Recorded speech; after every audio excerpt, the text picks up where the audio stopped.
By buying real estate is really how I was able to make millions. But if you bought strategically, your equity is still there. So if you were running your numbers at 2-3%, I was doubling that numbers. We have lost money in the last year as well. We were not buying single family homes. We were buying apartment buildings like Costco, right? The more you buy, the cheaper things become. We like to have small pieces of the pie a little bit everywhere. Entrepreneur, full-time employee, mother, wife. She did it all. She's also healthy. She also looks great. And I know that she goes to dancing classes too. All right. So let's learn a little bit about Danielle. I've known her for about 3 years now.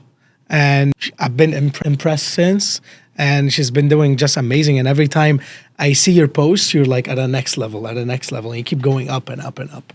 Thank you so much. I see the same for you, actually. So thank you so much for having me here. And honestly, I think just being able to manage everything is because I'm so passionate about everything I do. And when you're passionate about things that you do, it doesn't feel like work. It's just you enjoying life, really. So that's it's pretty much what I would love to share with people. But if you have specific questions, I'm happy to share them. I have lots of those. Okay. Lots of those. Me and the audience, we're always curious to learn. We want to ask questions to people who made it like you, so we can one day maybe get there.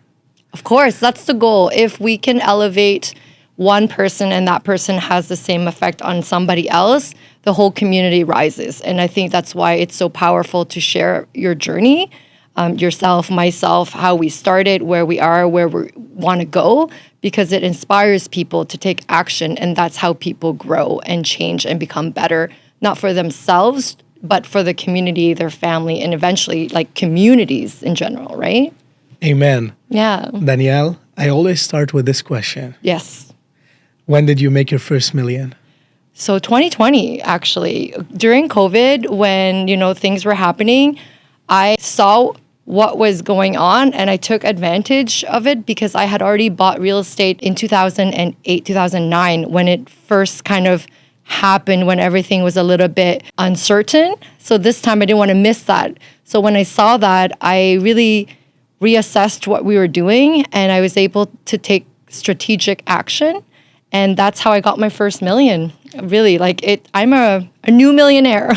So how did it happen? I know you don't want to, you don't have to share so many details, but also the audience wants to know. The guest says, I made my first million buying real estate in 2020. Okay, what the fuck would I do now? Okay. How can I make mine? Yes, So exactly. tell us. So honestly, I had a head start because I had bought real estate in 2009, right?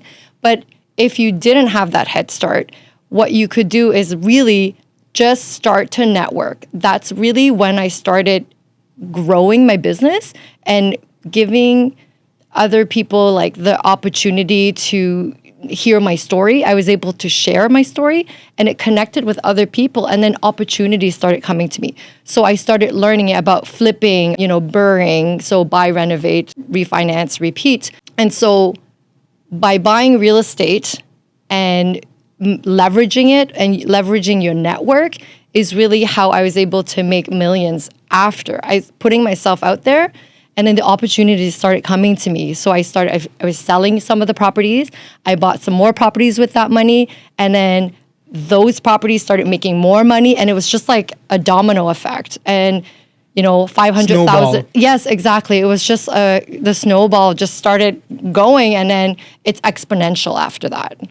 Did the interest rates affect on your investments now? Do you have large payments every month because of the interest rate? Yes. So the interest rate definitely is affecting everybody.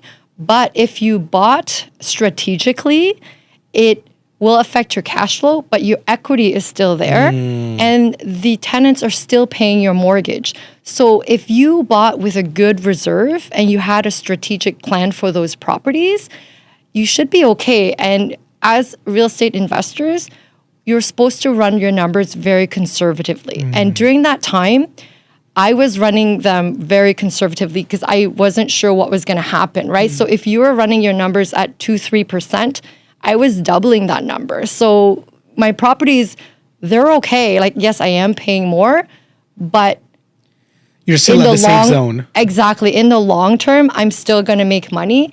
And some of the properties I bought, like the value increased a lot. That's awesome. Right? And this is how you made your million. Exactly. It's like buying strategically and having great exit strategies for those property and also leveraging the equity in those properties to buy more properties and then using that to make more money. So it was different strategy. Exit strategy and running the numbers right and get a good deals. Exactly. Okay, I'm going to get back to those. I'm going to be more specific about those 3 points. Sure. But first, how did you find out that you made your million? Were you like doing some numbers, running some numbers alone with your husband at home or with your financial advisor? Did you go to the bank? And how did it feel? So, well, I got a coach in 2020 because I was ready to take my business, my real estate investing to the next level. And I was listening to a lot of podcasts. So I reached out, I hired a coach, and she was asking me like to go over my finances, right? And a lot of people don't do that. They just kind of like wing it. So when I went over my finances, and then when I realized I sold this property and I bought this property, and then when the number hit over $1 million, I was just like, are we millionaires now? Like, what's happening? And it hasn't slowed down for us because that was just at the beginning of our journey. That's and crazy. once we realized what we needed to do, it just kind of clicked. And I don't want to share that it's all like, all like roses and butterflies, but we have lost money in the last year as well. But the money that we've made with other projects have compensated for those losses. So in the big picture, we're still like way ahead. That's awesome. And that's what you need to do. You have to diversify as well. Like we were not buying single family homes. We were buying apartment buildings. So, it's totally different game, right? You found out that you're a millionaire. Mm-hmm. What did you do the next day? Did you buy some expensive stuff? Did you make some phone calls and try to find new deals because you can spend more money now because you're a millionaire? Yeah. Well, how did you spend some good money when you found out about that you're a millionaire? Once you reach a certain level in your financial portfolio, you kind of get addicted to just investing more. So when we got like hundreds of thousands of dollars deposited into our account, I remember my husband and I looked at each other. We're like, what are we going to do with that money? And so we're like, okay, we're going to invest it in this. We're going to buy this property. And our actual day-to-day lives were the same, like, because we were not in debt either. So we weren't taking that money to like pay off debt or anything. Our cars are paid off and we were living really comfortably. So we were really blessed that money didn't change our lives, but we were able to give more. Like we were able to help our families. We were able to donate more to CHIO. Like we are big believers in giving back because that's kind of the reason we do what we do. The more you have, the more you give, the more it comes back. So it's really like money likes to move, you know? Circle. Exactly. So we don't want to hoard the money. Money likes to move. I like this one. Yes, money likes to move. The more you can move your money, the more impact it can have. It can be for your family, other people's, but you have to keep money moving to create impact in this world. If you hoard money and just keep it for yourself, it doesn't do anything. It actually loses value, right? So you have to keep money moving. It never sits in our bank. Like it moves, it goes out, comes in, goes out, comes in, goes out. Do you mostly invest in real estate or you have other investments like crypto, stocks, stuff like this? So I'm the real estate girl in my family, and my husband is the stocks and crypto guy. So that's how we kind of divide and conquer. And so we do invest in crypto and other stocks. We like to do the boring stocks. So, when everybody's stocks were crashing, mine were doing great. I was doing really old, boring stocks, like banks. What? Like banks, for example, and energy. And I think at one point my stock portfolio was like 60%. It was doing really well. And it's because I wasn't doing anything super exciting. I like boring investments. Even my real estate portfolio, I don't flip properties. I don't do Airbnb. I buy apartment buildings, I renovate them, and I hold them. It's super boring, but guess what? It works. And apartment buildings, they're like, you have many doors for less price. Exactly. Cost. It's kind of like Costco, right? The more you buy, the cheaper things become. Yeah. So the more doors you own, the cheaper each unit costs you. Do you focus on Ottawa or many other Canadian provinces or outside of Canada too? Yes. So we invest personally here in Ottawa, but we also have joint venture partnerships with other investors in other areas in Canada because we like to, like I mentioned, I love leveraging not just money, but expertise and other people's time. So if we have an investor that is an expert in New Brunswick or Nova Scotia, we invest with them, they're the experts there, and we still make money. So really, we have investment properties across Canada, and we also have 3 condos in Turks and Caicos. And our partner is in Turks and Caicos. He's Canadian, and he's doing an amazing job. And we leverage his expertise and his time, and we still make the money or a part of it, right? So we like to have small pieces of the pie a little bit everywhere. Yeah, you need partners, right? Like you're learning, you're investing in them, and at the same time, you're learning so much from them. You're using their expertise that they maybe needed 10 years to learn what they know. All you had to do, just make a relationship with them, and then you took everything they have and you put it under your portfolio as well. That's exactly how I look at it as well. So you diverse everything across Canada and outside of Canada. Which one is your favorite province now to invest in real estate? So why? I actually really like Alberta. I don't know, not everybody likes Alberta, but we have a brand new 6-unit building that my sister and I invested in. It's just the 2 of us. And it's a pre-construction. We bought it. It was a piece of paper. And by the time it closed, it was worth an extra $300,000. Yeah. So we just signed some paperwork. We made $300,000. Did you put a deposit? Okay, this is I'm going to tell you, this is one of my favorite deals because we put 10% down for this property. And because one of our vision and values is also to provide affordable housing, clean, safe, affordable housing for families. So there's a product called CMHC MLI Select, where if you keep a certain percentage of your units below market rents, you're able to qualify for this product. And it's only 5% down, up to 5% down, and 95% loan to value. Oh. So we put 10% down, and then when we close, we're able to qualify for the 5% down payment. So they actually gave us money when we closed because we had over committed by 5%. And we had the longest amortization, which is 50 years for this property. And it's still cash flowing at 5% down, 50-year amortization. So cash flowing, even if your rented prices is lower. Because the properties are brand new. So we're able to rent 4 units at really great rents. And then we kept 2 units up below rental market. But the numbers still work. So we have 2 units that, are part of the affordable housing mission, and we're still making cash flow on these properties. Only 2 units under the affordable housing, but you got a loan for the whole all of the units. Okay. Yeah, it's amazing. Interesting. Yes, it's. I have to repeat this part like 10 times. I want to know more about it. I love it. This is an amazing product for real estate investors, and a lot of investors are using this as a strategy because you can qualify based on 3 things. So affordability, energy efficiency, and accessibility. So if you are, able to create ramps for wheelchair access and have really high energy efficient windows, etc. But we went with affordability because we want to contribute to the affordability crisis. That's a government program, right? This is a CMHC, so it's a Canadian Housing Mortgage Corporation. Okay, that's federal. Yes. Okay. Yeah. And that was in Alberta, Calgary, or Edmonton? This one, it's in, so it's about an hour from Edmonton. An hour from Edmonton. Okay. Yeah. I was in Calgary not a long time ago, and I was so impressed. Yeah, it's growing, right? This weekend, I was in Montreal. The sidewalks, side roads, destroyed. The city is beautiful. I had a great time. Don't get me wrong. Here in Ottawa, like you see a lot, like our streets are not pretty. And we have construction 24/7. I went to Calgary, the sidewalks like 6 people wide. It's beautiful. Yeah. It's like you want to take a picture with the streets. So it's I do love Alberta too. Yeah, it's good. They want to attract people. A lot of people actually move to Alberta. That's true. Because of the homes, right? The prices of rents, etc. So they are actually, their population is increasing.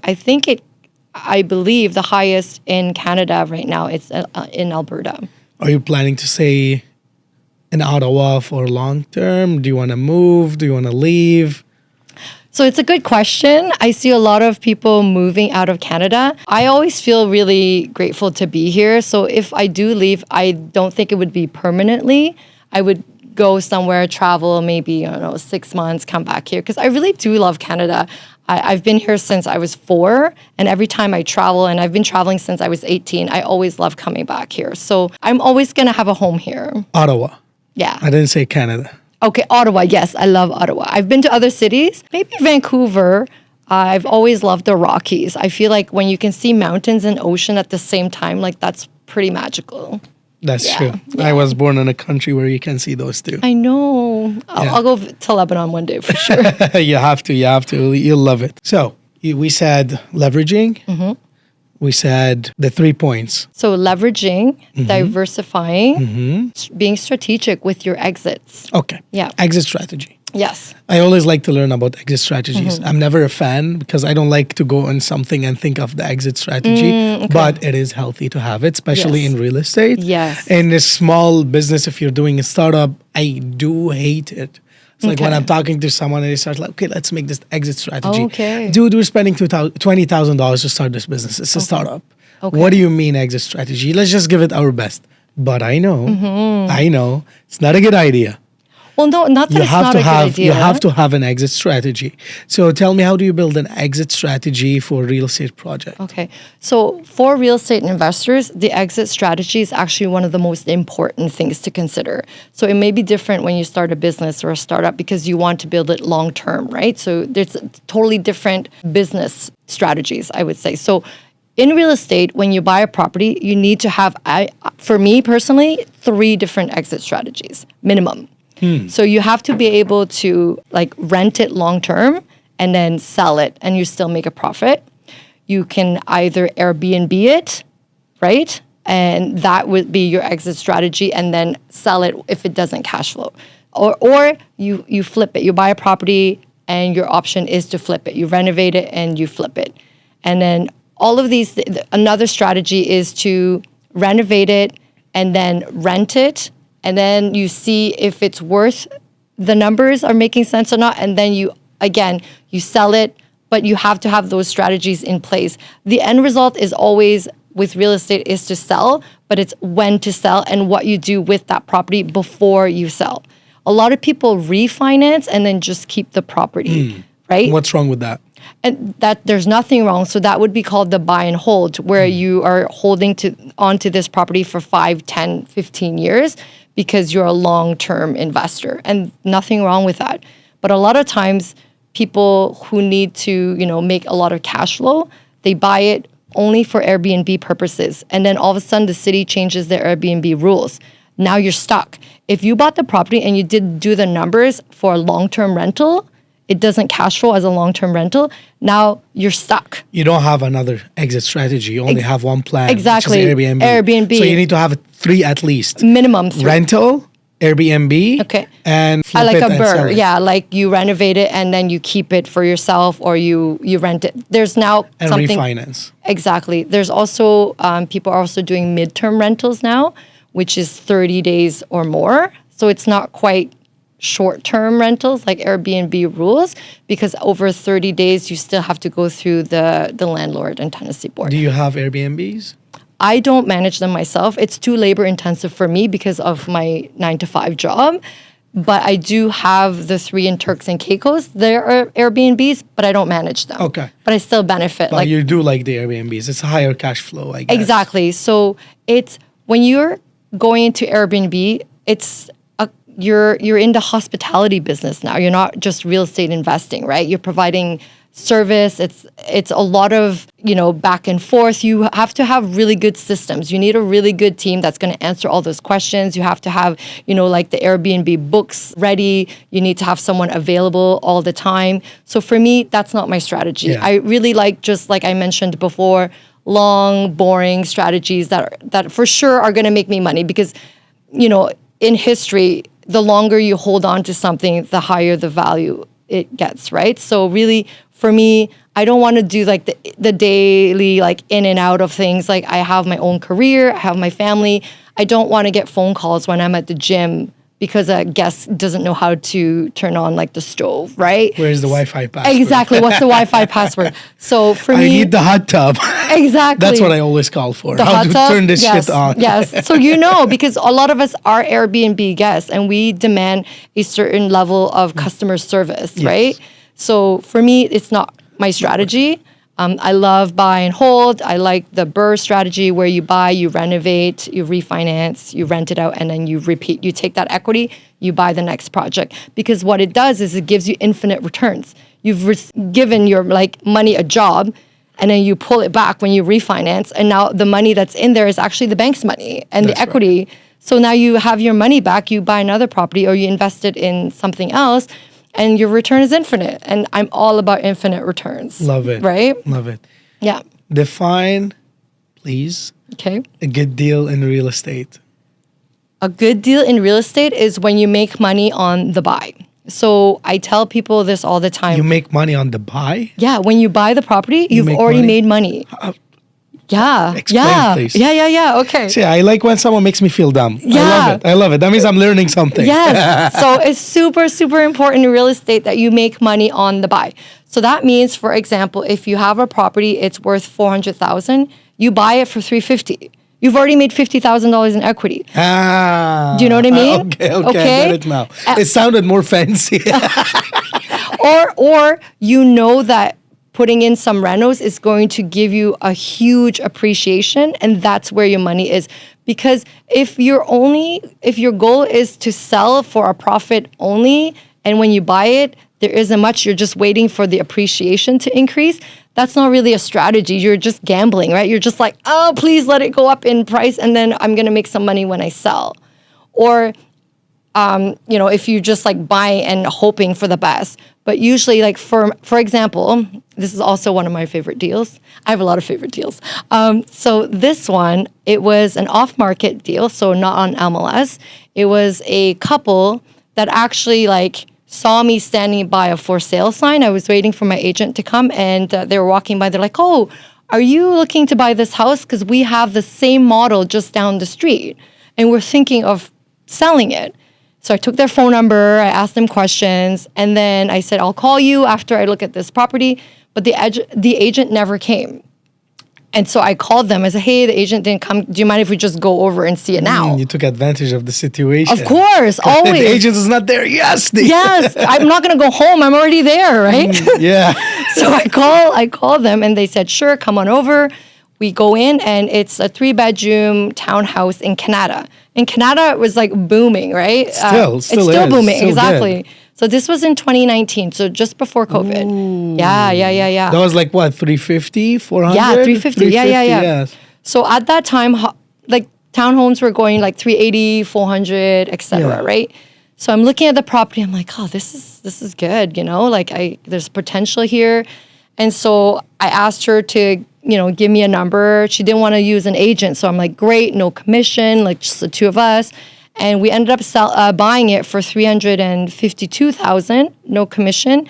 And I swear to you, in 4 to 6 months later, it was worth $450,000, $500,000. Do you remember that boom? It went up townhouses. Now what is it, 650, 7? It's probably around 650 now. 650. Yes. But same thing. When I bought that property, I had already made money. And so undervalued.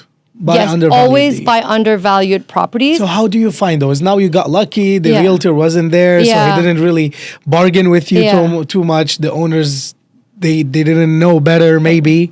So where do you usually find them?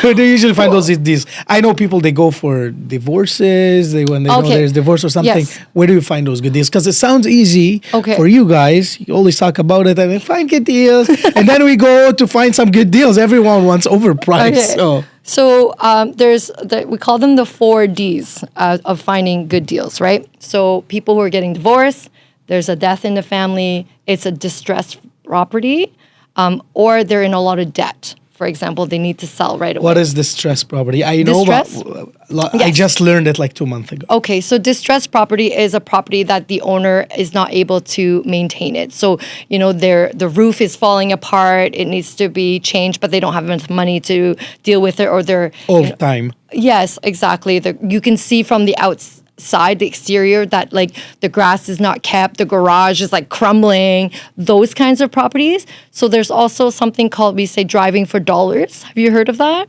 Driving for dollars. For dollars. So you literally drive around the neighborhood that you want to purchase your property and you look for these distressed properties. Okay. And then when you see one, and I've actually done this with my family, like my two boys have been in the car with me, 2020. I drove around the neighborhoods, Carlington, okay?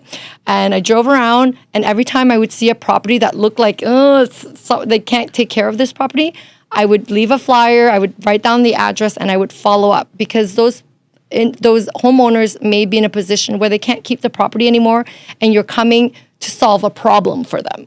You know what I mean? And that's the chances, your chances of buying a undervalued property. This is where you make the money, right? And you don't have to buy an agent, you're buying it off market. So there are people who do this full time, and they're called wholesalers. So they literally just go around looking for distressed properties, they put it under contract, and then they sell it to real estate investors so that they can renovate and do all the work, and then they charge a fee. It's called a wholesaler fee. I have a friend, he finds those properties. He doesn't buy them. Yeah. He finds the buyers. Yes. He convinced the seller on a price, and then he goes to the buyer, convince him on another price, and he makes the difference. Yes, exactly. So he doesn't even need to put a down payment. No, you just need to put it under contract. And there are actually companies now, and all they do is find deals. So they're wholesaling companies, and you can get on their list. So if someone's looking for a property like this, you can get on their email list, and they'll send you whatever properties they have under contract. So drive for money. Okay. This we can do. Yes. How can we find the people who are getting divorced The and the death? Like, is there a strategy? So usually you have to do a lot of networking. So you meet the divorce lawyers. Yeah, you can talk to your lawyer. Actually, your lawyers is That's very a good idea, under. So you ask your lawyers, you ask your mortgage agent, your bank advisors. So for me, even like your hairdresser, everybody knows somebody that's going through something, you know, but if they don't know you're looking for properties, how can they tell you about it, right? So when people are like, hey, what's up, what's new? Oh, I'm just looking for properties to buy. So if you know anyone who's thinking of selling, Getting divorced. who are going through a transition in their lives, and they might not want to deal with people coming in and out of their homes all the time, right? Like I had someone who, their husband passed away, and she didn't want people to come in the house and look at her things. So she wanted to sell it off market.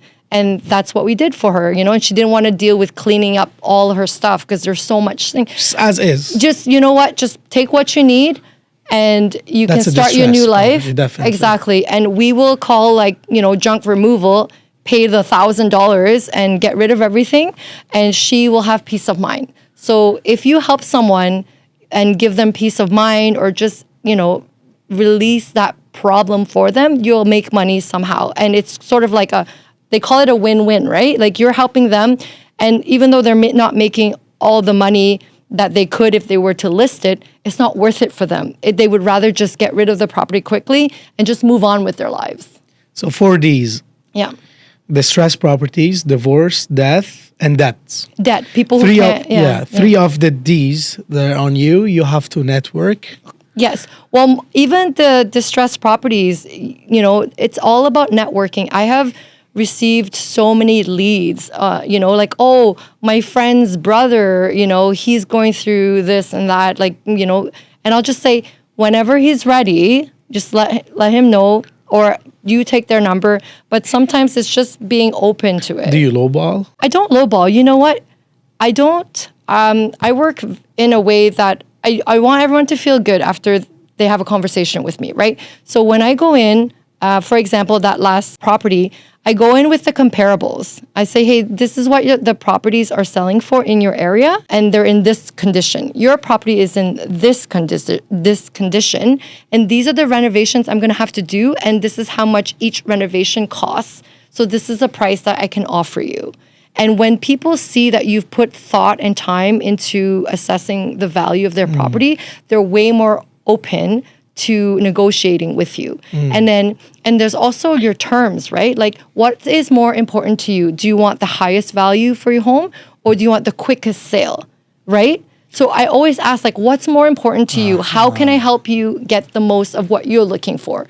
because as an investor, I do need to make some money, but maybe I don't need to make the highest, return, because if I can help this person and make 10 grand less, it's still going to be worth it for me. You always want to make an impact on their Exactly. life. If it's money or it's convenience. Exactly. And the thing is, you always have to think like everybody has their own community. So you help this one lady, she will tell her friends and her family, you know what, Danielle came to my house, she offered me this price. It totally makes sense because I haven't renovated the home and it was a really easy sale. So, if you need something or if you have questions about your home, like you can just give her a call. I have received so many people reaching out to me because they heard of the service I provided for one of their family members or their friends. And really, like, word of mouth is really your best referral because you've already been pre-vetted, right? People want to do business with you without even knowing you. I always say your clients are your cheapest marketing strategy and the most powerful. Yes. So I always say, like, get your clients to promote you. That will be cheaper and they will feel like they're part of your journey too. Exactly. And when you're genuine and when you're intentional in actually helping them get out of their situation, it comes across very evident, right? Like, you're not in it just for the money. You have to make money because you're running a business, but people can see when you're truly trying to help them too. Like, it comes across. It's very natural. When people don't feel good talking to you, they're not going to do business with you. You need to be genuine. Yes, 100%. Selling anything, you need to be genuine.